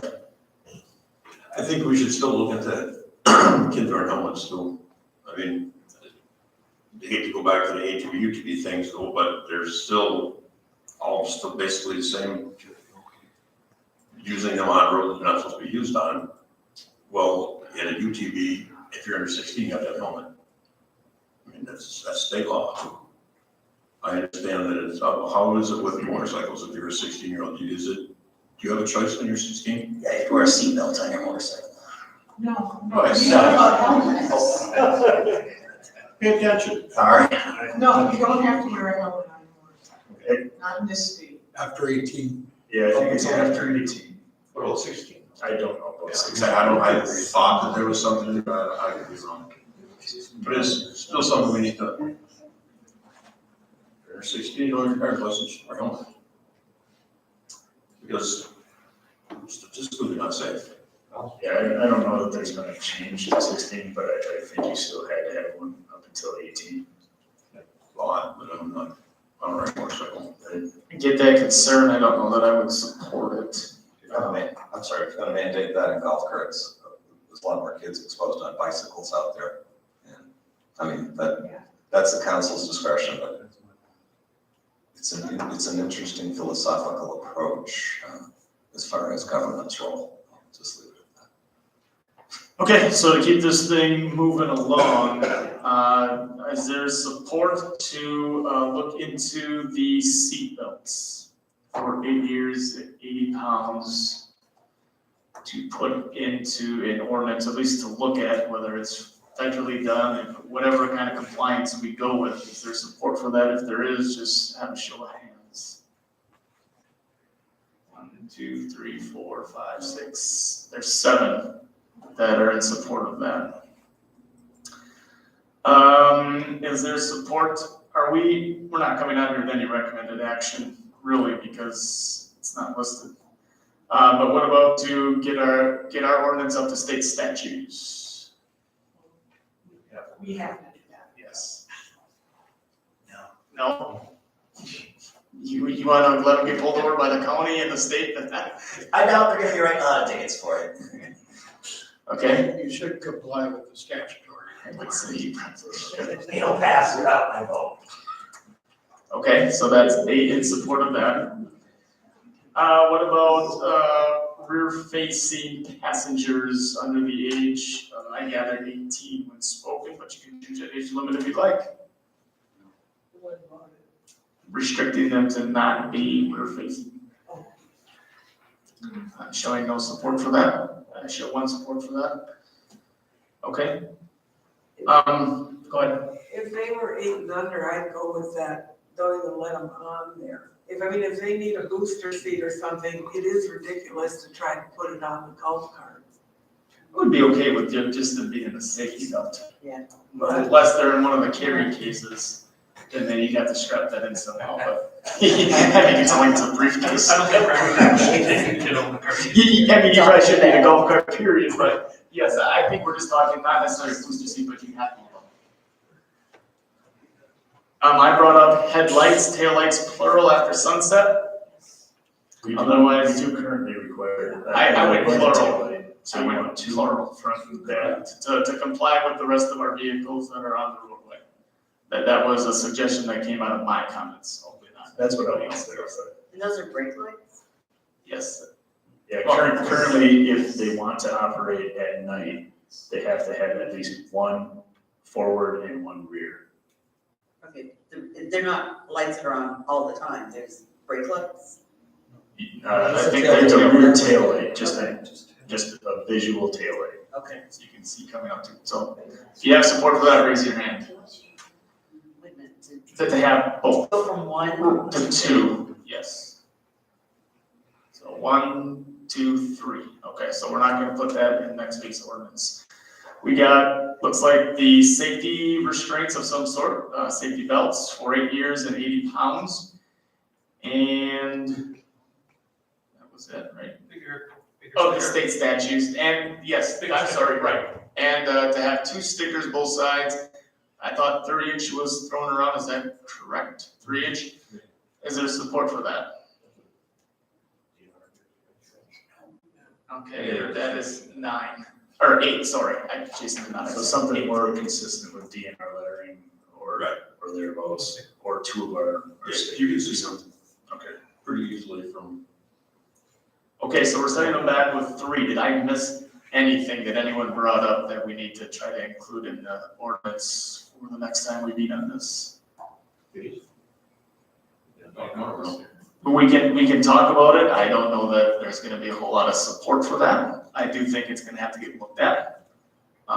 Again, we have increased wages, it's gonna have to be looked at some point. I will mention with the fees, and I guess I would request exactly that in the future, because right now, we are consistent with direct sellers, taxi driver, massage establishment, short-term rentals. Those are all inspections that the police department inspections, the various departments do, and those are all $20 to $25. Okay, so we're kind of in line with what we expect with others, so. Didn't we just raise this fee last year? Yeah, last year. We made it consistent with the other ones, yes. Yeah. And I think the seller vendor is the other one that we wanted to make consistent across the board. You wanna show hands on that, Jeff? I can. Raise fees? Sure. Sure, okay, show of hands. I would like to see. Raise fee. To raise the fee. Okay, so we have, kind of the direction for next time we meet on this. Did you get all 3 of those, Ben? Sorry, Chief, yes? Yep. Anything else before we let the chief sit back down? Okay, perfect. Thank you everyone for the discussion. It was very good. Thank you for all the public input that came in via emails. There's lots of them, pages of them, both for and against, so it was mainly for. It was good to get all those and get the feedback to help us kind of direct, the direction of this ordinance as we move forward, so. That'll be back in front of council in 3 weeks, February 6th, right? Thank you. That brings us to B, which is a preliminary resolution to levy special assessments upon the properties fronting on Zlatnik Drive from 17th Street to Pierce Street and 18th Street from east of Garfield Street to Zlatnik Drive, the surfacing, milling, resurfacing, and related work. The recommended action is a motion to waive reading and adopt the resolution. Greg, can you walk us into this one, please? Yeah, you've got 2 very similar resolutions on these 2 items, B and C. They are as required by statute, and they start out with the statutory citation. It declares, I won't comment on the next one, but in both cases, it declares the council's intent to exercise its ability under state statutes under lease powers to levy special assessments on properties fronting on the street, in this case Lincoln Street, as identified, describes the work to be done, the method of assessment, and obviously the total amount assessed can't exceed the total cost of the city's cost of improvements in engineering, or there'll be something funny going on there. Actually, it will be lower because per our assessment policy, there are breaks, if you will, given to owners of corner lots, and we take intersections out and charge those to the city. And I think the city picks up, I want to say 30% of the cost on reconstruction or resurfacing of existing hard surface streets. So it would all be per statute and per our existing special assessment policy. Under point 5, the Director of Public Works is directed to prepare a report that includes the plans and specs for the improvements, an estimate of the entire cost of the improvements, statement of the properties against which assessments are proposed or benefited, and a schedule of the proposed assessments that is filed with the city clerk. And then the clerk in turn handles sending out the public notice to the impacted property owners, as well as the publication of the notice. Council will hold a hearing. So when you see that report back in front of you, it will be with the agenda for a public hearing on levying the special assessments. Okay, sounds pretty straightforward, so they're gonna get a chance to speak before we vote on this to be permanent. Yep. Is my understanding of this. So looking forward to a motion on this. Thank you, Bill. Do I have a second? Scott, thank you. Any council discussion? Well, seeing it's a resolution in the title, we're gonna go with a roll call vote. Lisa? Tracy Coach. Hi. Bill Leclerc, Aye. Darrell Leclerc. Aye. Tim Petrie. Aye. Jason Ring, Aye. Bonnie Shimmel. Aye.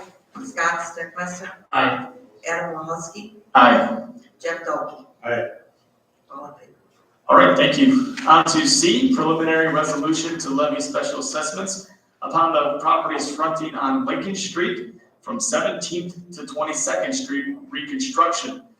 The recommended action is a motion to waive reading and adopt the resolution. Greg? Just same statutory reference, same process as identified in the previous resolution. Only difference here is the nature of the work, the scope of the work being done. It's milling and resurfacing, not full reconstruct with utilities, as was the other project. Okay, again, it's pretty Isn't straightforward. that the other way around? Oops, did I get that backwards? I apologize. C was Lincoln Street. The one before. I beg your pardon, I got this backwards, I'm sorry, Okay. I'm so sorry. The first one was resurfacing. This one is the whole 9 yards. Thank you. Looking for a motion on this. I'll make the motion. Thank you, Tracy. Second by Jeff. Council discussion. Okay, I didn't ask for the last one, but maybe I will for this one. Has Two Rivers ever discussed a wheel tax in place of special assessments? We have not discussed it. That doesn't mean it can't be discussed. I don't know if that has. I'm not sure if I want to. Yeah, I just yeah. wanted to know if it had been once discussed and we just. My experience here for 3 years, it has not. Okay, It's certainly a statutory option. Thank you. Good question. I mean, I have grand ideas, but I don't know if this is the time for that or not, but. Any other council discussion? See none, roll call vote. Lisa? Bill Leclerc, Aye. Darrell Leclerc. Aye. Tim Petrie. Aye. Jason Ring, Aye. Bonnie Shimmel. Aye. Scott Steckmeister, Aye. Adam Lahosky, Aye. Jeff Dalton. Aye. Tracy Coach. Aye. All in favor. Thank you. On to D, which is a resolution authorizing application to the Wisconsin Department of Natural Resources, Wisconsin Assessment Monies, WAM, program for the property at 1621 14th Street, the location for the West River Apartments. Recommended action, motion to waive reading and adopt that resolution. And we'll go to, looks like Greg or Elizabeth. Greg? I think fairly self-explanatory. We have been able to assist with some of the initial site assessments through the joint US EPA brownfields monies that were awarded to Rivers and Manitowoc. This would allow for further due diligence, environmental testing with funding through the WAM program. Again, this would be to assist with redevelopment of a portion of the former Eggers West plant site that's proposed for the West River Lofts apartments. And Elizabeth could fill in any additional details if you have questions. Okay, if we can get a motion on this, Scott, thank you very much. Seconded by Jeff. All right, council discussion. This is, go ahead. Bonnie? So this is just an application to clean up the ground, is that the idea? It's an application for state funding assistance to further. No, I mean, I understand the assistance, Yeah, but I'll defer to our community development director. This application is to help fund further testing, to what? help fund further testing, site assessment. So, yes, Testing. yeah. So this is mostly for testing, not necessarily cleaning it up. Well, it could also help with that mitigation of some of the contaminants that are there. They have found them, and so this will help continue with that. By approving this, does this make it that it has to be the West River Lofts or West River Apartments, or is it just looking for the city to clean this property up? The intention is to use these funds, should they be awarded for that project. Yes, that was the intention of applying. So it is tied to the project? That's, yes. Okay. Local matching requirement on the No. grant?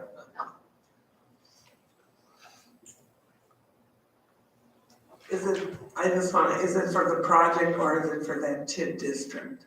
It's site specific, it's for where the project is located. So that open space where it has not yet been built, there is still much testing to be done. and it is increasing the costs of the project itself.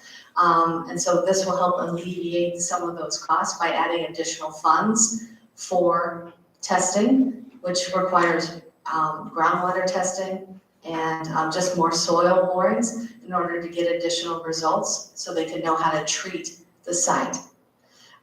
There are 15 tasks that have been outlined by the DNR that must be accomplished.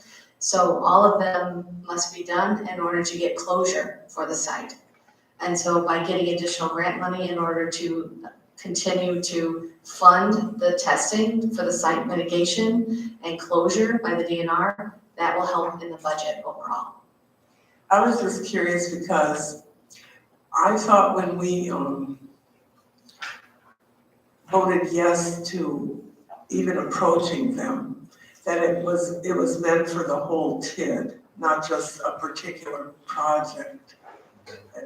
I mean, Not sure because about prior all of focus the of- ground around there is probably contaminated. I mean, if you go down even off the property owned by these people, all that ground should be contaminated. So is this supposed to be, you know, because you had mentioned that, the boat place, I can't think what it's called. The former Twin Cities Marine. Beacon Marine. Beacon Marine.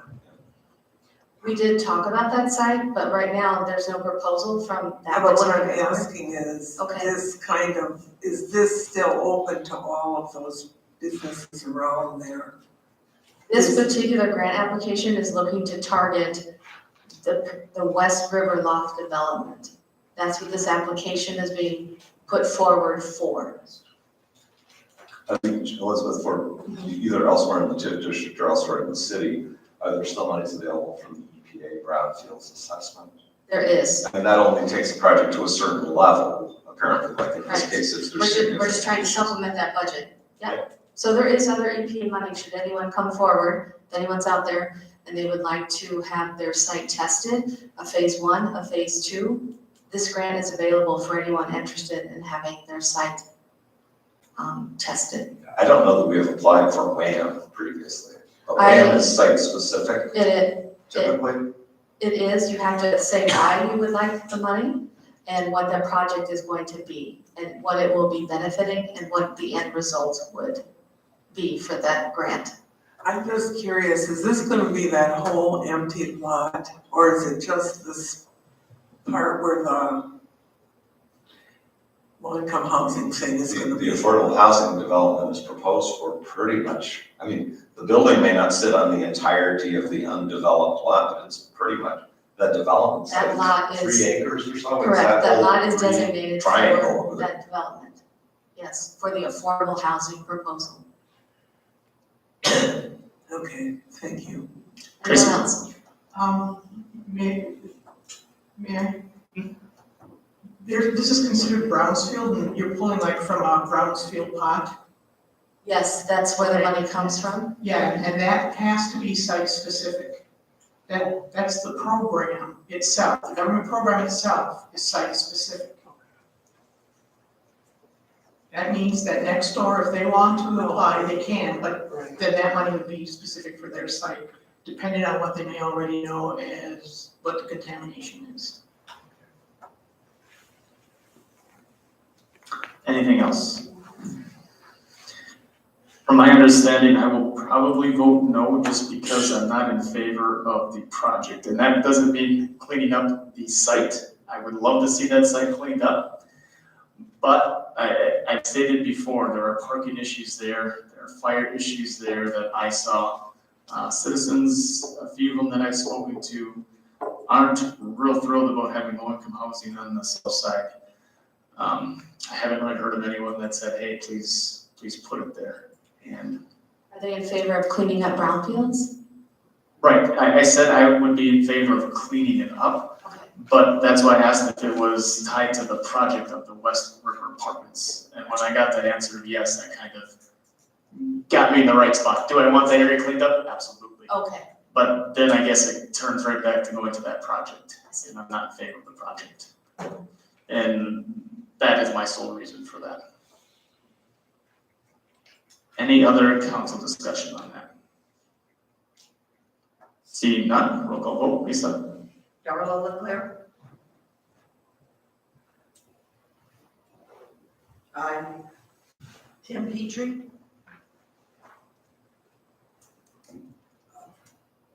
Aye. Aye. Jason Ring? Aye. Bonnie Shimelonis? No, I'm just not in favor of that project either, no. Scott Steckmesser? Aye.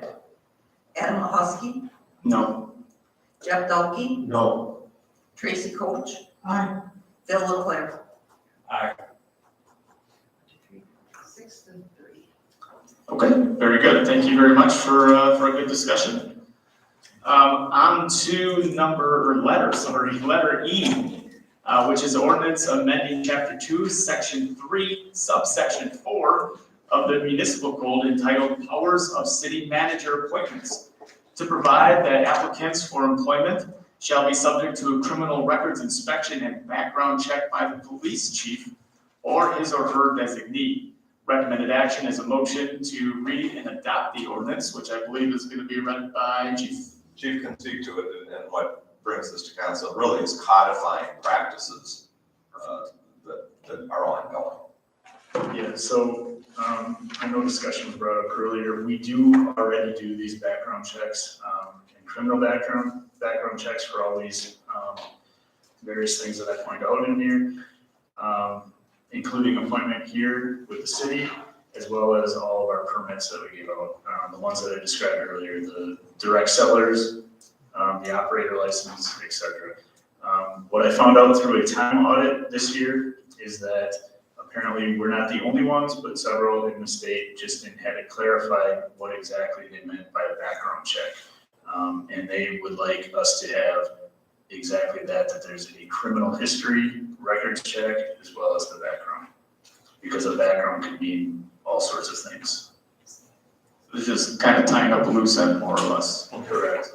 And reflects the, there are very limited uses for the time system and is used entirely for appropriate uses. That this nails it down as to prospective employee criminal background checks and those licensing areas where council has seen fit in the ordinances to require a background check. And they did leave an option, however, not the best option. That would be that all the department heads would instead have to go through a separate third-party system, basically. And then they would have to pay for that separately and then also get those returns back and interpret those. So time-wise, system-wise, it would be completely different from what we're doing, which I believe is efficient. Okay. Looking for a motion on this. Thank you, Jeff. Do I have a second? Thank you, Bill. Any council discussion? See none, it is a ordinance, so we are going to go with the roll call vote. Lisa? Tim Petrie? Aye. Jason Ring? Aye. Bonnie Shimelonis? Aye. Scott Steckmesser? Aye. Adam Mahosky? Aye. Jeff Dalkey? Aye. Tracy Coach? Aye. Bill Leclerc? Aye. Darla Leclerc? Aye. All in favor? All right, thank you guys on that. The last one is F, an ordinance amending various sections of Chapter 6 of the Municipal Code entitled Licensing to provide that applicants shall undergo a criminal records inspection and background check by the police chief or his or her designee. The recommended action is a motion to waive reading and adopt the ordinance. Anything you need to add to this one, Ben? All the same verbiage, same reason. Looking for a motion on this. Jeff, do I have a second? Tracy? Any council discussion?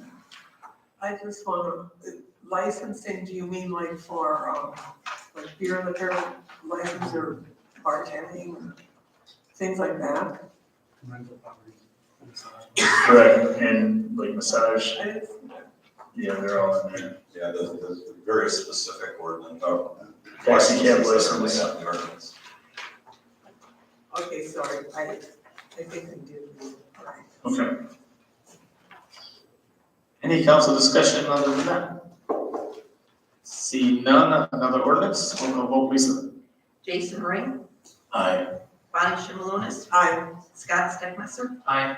Adam Mahosky? Aye. Jeff Dalkey? Aye. Tracy Coach? Aye. Bill Leclerc? Aye. Darrell Leclerc. Aye. Tim Petrie. Aye.